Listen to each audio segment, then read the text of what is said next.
On commence avec l'autre match de l'entre-deux tours. Nicolas Sarkozy et François Hollande sont tous les deux ce soir en tribune présidentielle au Stade de France.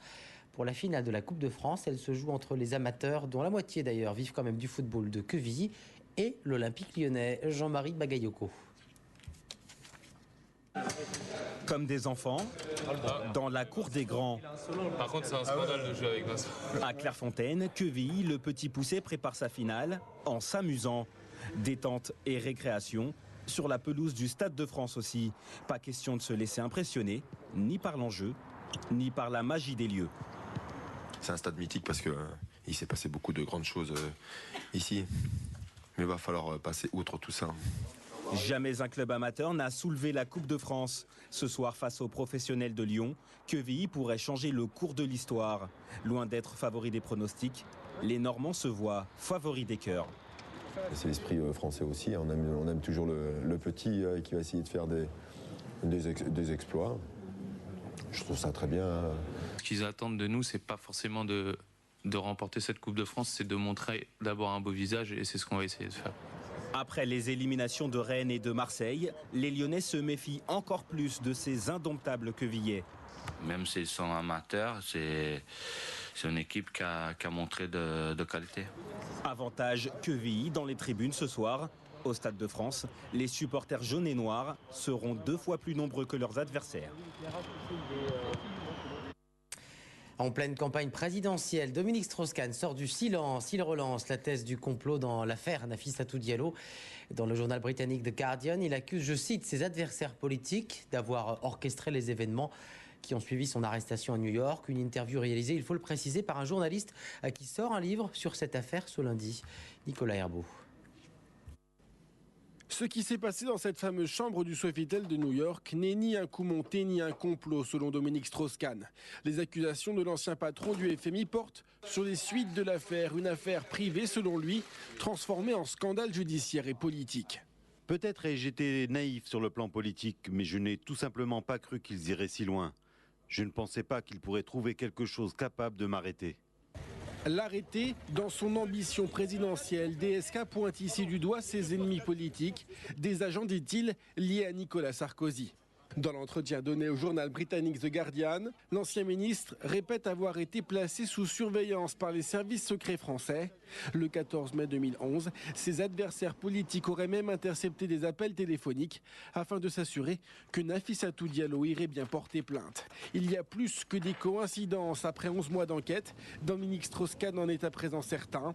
La défense de Nafissatou Diallo juge ces affirmations absurdes. À l'UMP, on parle d'accusations grotesques. Quant à la publication de cet entretien en pleine campagne du second tour, le Guardian se défend.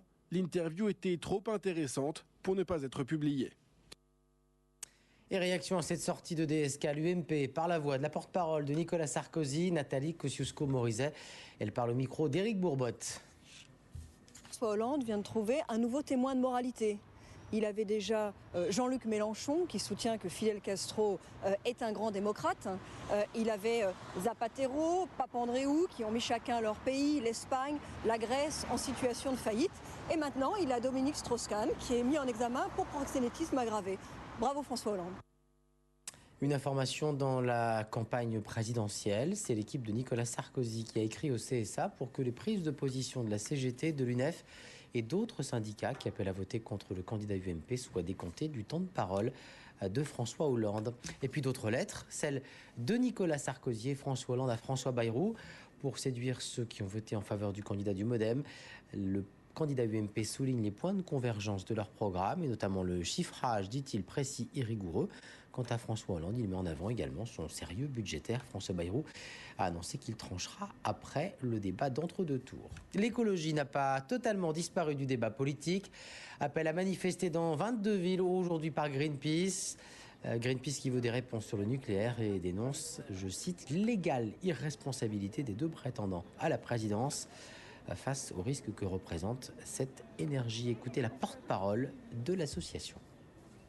Greenpeace a invité les citoyens à manifester aujourd'hui pour dénoncer le déni du risque nucléaire par les deux candidats à la présidentielle qui restent en lice pour le second tour. Ils ne voient rien, ils n'entendent rien, donc nous on a décidé d'en parler. Parce qu'on veut, c'est que ces deux candidats à la présidentielle, ils assument le fait qu'un accident nucléaire est possible en France, l'autorité de sûreté nucléaire le dit, et qu'ils prennent les mesures en conséquence, à savoir fermer immédiatement les centrales les plus dangereuses pour enclencher la transition énergétique. Et puis la présidentielle n'est pas jouée, mais le Front de gauche et le Parti socialiste parlent déjà législative. Jean-Luc Mélenchon a eu Martine Aubry au téléphone, la première secrétaire socialiste, pour lui proposer de négocier sur les circonscriptions où il y a un risque de triangulaire avec le Front National. Et puis sur le terrain européen, Angela Merkel refuse toujours de renégocier le traité budgétaire, comme le demande François Hollande. Mais la chancelière annonce aujourd'hui dans la presse allemande qu'elle prépare également un agenda croissance qu'elle exposera au sommet européen de juin. Hélène Kohl à Berlin pour LCI. Angela Merkel, la pragmatique, est en train de préparer l'alternance en France. Certes, Nicolas Sarkozy reste son candidat favori et pas question de revenir sur le cœur de sa doctrine, la rigueur, que plébiscitent d'ailleurs les Allemands à gauche comme à droite. C'est pour cela que la chancelière le rappelle, le pacte budgétaire européen n'est pas renégociable. Et pourtant, dans les coulisses de la chancellerie, ses services peaufinent actuellement un document de travail à présenter à François Hollande s'il est élu, avec des propositions concrètes pour rajouter un volet croissance au pacte européen. Sans surprise, plutôt qu'une relance par la consommation, l'Allemagne prône des réformes structurelles pour améliorer la compétitivité. Mais le symbole est là. Angela Merkel gauchise son discours. Sur la scène européenne, elle compte ainsi éviter l'isolement. Sur la scène intérieure allemande, c'est un moyen de se rapprocher des sociodémocrates avec qui elle espère gouverner l'an prochain. Et à propos d'Europe, l'espace Schengen remis en cause et les contrôles aux frontières rétablis, c'est une réalité depuis hier soir entre la France et l'Espagne.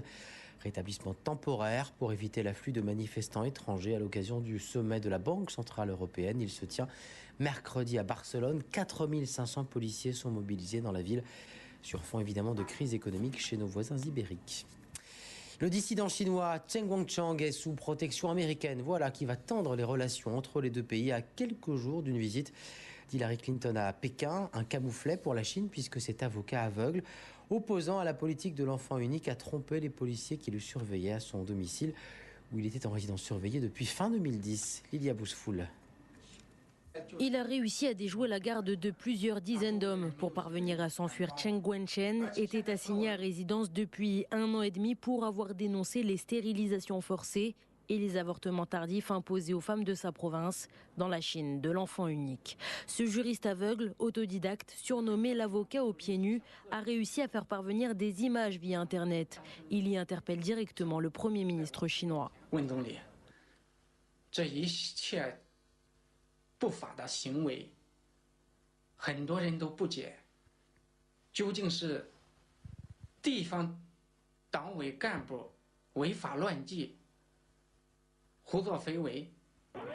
Dans sa fuite, Chen n'a pu emmener ni femme ni enfant. Il dit craindre pour eux, mais aussi pour sa mère, très âgée, car selon lui, il existe un risque de représailles. Sa fuite et ce message suscitent l'embarras des autorités. Le chef du gouvernement s'apprête à recevoir Hillary Clinton dans les prochains jours, alors que des rumeurs situent le dissident dans les murs de l'ambassade américaine. Dans l'hypothèse où il se trouverait à l'ambassade des États-Unis, cela serait une bonne chose car il pourrait ainsi influencer leur prise de position concernant son sort. De son côté, le gouvernement américain s'est refusé à commenter cette évasion, tout en rappelant que le sort de Chen Guangchen restait un motif de préoccupation. Les dernières informations, c'est à suivre dans la météo de Patricia Charbonnier. Attention aux vents très violents qui vont commencer à souffler à partir de cette fin d'après-midi. Et puis on retrouvera plein écran l'actu des nouvelles technologies, l'actu geek, avec Cédric Ingrand. Très bon samedi.